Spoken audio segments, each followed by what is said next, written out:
Et la famille, c'est Ubuntu. Aujourd'hui, nous allons rendre hommage à une personnalité unique, un grand panafricaniste, un grand défenseur de l'Afrique, en utilisant sa caméra, en utilisant la vidéo, en utilisant le cinéma. Souleymane Cissé, né au Mali en 1940. C'est quelqu'un qui a toujours œuvré pour parler de l'Afrique en faisant des films, en faisant des documentaires. Il a étudié le cinéma à l'Institut des hautes études cinématographiques de Moscou, l'un des plus grands instituts du monde de fabrication de cinéastes à Moscou, à l'époque de l'Union soviétique. Après ces temps d'études, il est revenu au Mali en 1970. Il était au ministère de l'Information. Et en 1975, il a produit son premier documentaire, Den Mousso, la jeune fille, où il parle des filles mères. C'était une cinéaste engagé, Souleymane Cissé, engagé sur le plan social, engagé à faire passer des messages pour que la société bouge, change, comprenne. Ce documentaire a été censuré, on est, n'oubliez pas, sous la dictature de Moussa Traoré. Souleymane Cissé a fait des grandes choses dans le cinéma pour l'Afrique. Souleymane Cissé a remporté 2 grands prix, notamment en Afrique. Les plus grands prix africains, c'est celui de l'Étalon d'or, l'Étalon Yenega, du cinéma panafricain du Ouagadougou, le FESPACO. Souleymane Cissé a aussi remporté le grand prix au Festival de Cannes. C'était la première fois qu'un cinéaste africain remportait ce prix-là pour son grand film, Yélène. D'ailleurs, Yélène, c'est de ce film-là qui veut dire lumière, que le groupe Yélène, que vous connaissez avec Smart et Mandoué, c'est ce nom-là, le nom-là vient de ce film-là. Voilà. Souleymane Cissé est un grand parmi les grands. Ça, il faut le reconnaître. Et je crois qu'il est important quand même qu'on lui rende hommage. Qu'on lui rende hommage. Qu'est-ce que cette nouvelle choquante? Le 19 février 2025, alors que les derniers préparatifs de la fête sont en cours, la fête du FESPACO, je veux dire, pourquoi la mort nous rappelle-t-elle sa force sur les vivants? Elle n'était pas dans le scénario. Personne ne voulait d'elle comme actrice ou figurante à la fête du cinéma. Et pourtant, elle s'est invitée pour nous dire que même nos êtres d'exception ont rendez-vous avec elle. Souleymane Cissé devrait être le président du jury long métrage fiction de la 29e édition du FESPACO. Il aimait tant ce FESPACO, il aimait tant ce festival. Aujourd'hui, le festival a tenu à lui rendre hommage.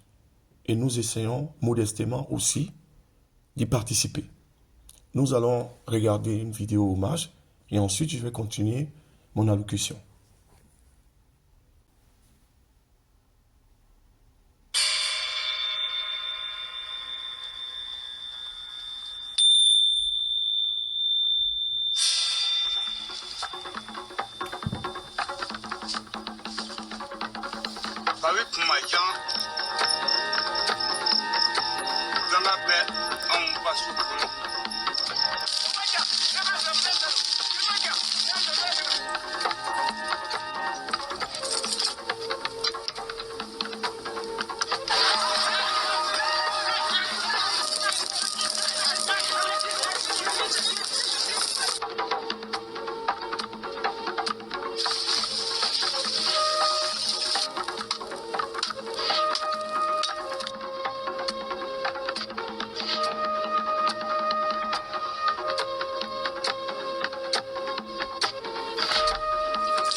Yélène Ken is a 1987 epic Malian film directed by Souleymane Cissé.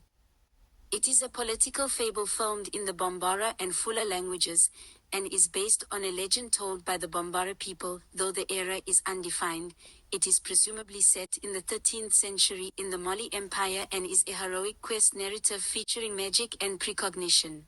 Cissé has stated in an interview for Koyos du Cinema that it was in part made in opposition to European ethnographic films, and that he wanted to make a response to an external perception, a perception by white technicians and academics, an alien perception.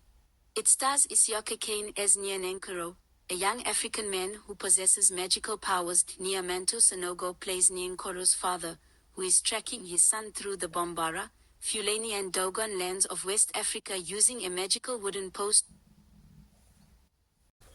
C'est avec Souleymane Cissé qu'on a vu le premier film long-métrage fiction en langue bambara. C'est quelqu'un qui défendait la langue bambara. C'est quelqu'un qui défendait l'identité du Mali. C'est un grand personnage, il faudrait s'en souvenir. Il faudrait parler de lui. Voilà, vous savez, nos grands sont oubliés. Saben Ousmane, Idrissa Ouedraogo, qui sont partis, ne doivent jamais être oubliés. C'est très important. Mais au-delà de ça, Souleymane Cissé, il a eu une carrière remplie. Il a eu une carrière remplie. Il a eu une reconnaissance internationale. C'est quelqu'un qui a beaucoup œuvré. Souleymane Cissé a toujours agi pour le continent, pour que le continent brille. Je vais vous lire ce qu'il a écrit il y a quelques années. Il dit, dans nos pays, tant que la culture ne sera pas à sa place, on ne bougera pas. Les pays les plus développés l'ont compris et c'est pour cela qu'ils n'ont jamais lâché leur industrie culturelle. Les Américains ne lâchent rien. Idem pour les Européens. Il faut que le cinéma bouge d'abord à l'intérieur du continent pour pouvoir ensuite s'exporter. Souleymane Cissé aimait tant le FESPACO, aimait tant le cinéma africain, il s'est battu pour la culture africaine. Quelquefois il a été oublié, mais pourtant c'est lui qui a permis qu'il y ait d'autres réalisateurs qui lui emboîtent le pas. Gaston Kaboré, Idrissa Ouedraogo et autres. C'est grâce à aux œuvres de Souleymane Cissé. Il a permis ce que d'autres pensaient que ce n'était pas possible. C'est assurément le plus auréolé des cinéastes africains, mais celui qui était la simplicité et l'humilité réunies. L'essentiel pour lui n'était pas dans les honneurs et les reconnaissances, mais dans ce qu'il avait à dire et à montrer que le temps et les moyens financiers ne lui permettaient pas de faire. On a beau être résilient, ingénieux et arriver à faire du cinéma avec peu de choses, cela peut devenir impossible parfois. Et le film et les chefs-d'œuvre ne vont pas quitter les songes pour les écrans. Depuis 2013, avec Oka, soit 12 ans, Souleymane Cissé ne pouvait pas exprimer son talent brimé par le manque d'argent, la mauvaise politique culturelle et les déficiences organisationnelles de l'État. Que nous dit le cinéma de Souleymane Cissé? Il avait 84 ans quand il nous a quittés avec toujours des rêves, des images à montrer, des histoires à raconter, des combats à mener.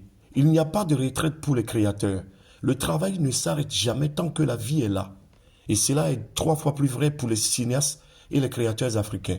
Les cinéastes africains qui ont tellement de choses à dire sur leur continent et sa marche, sur leur propre peuple et sur leur vie, les traditions, les cultures, les hommes et les femmes. Face à la vie, au pouvoir et à l'amour, notre cinéma est jeune et les pionniers qui ont poussé le rocher qui bloquait l'horizon ont trouvé une fenêtre sur un monde fantastique toujours à dévoiler. C'est ce rideau noir qu'ils ont déchiré pour faire place au spectacle le plus grand et le plus magique qui rassemble ceux qui ont une âme poétique à la recherche de l'ivresse et qui ont gardé des cœurs d'enfants prêts à se laisser griser par des fantômes ou des écrans.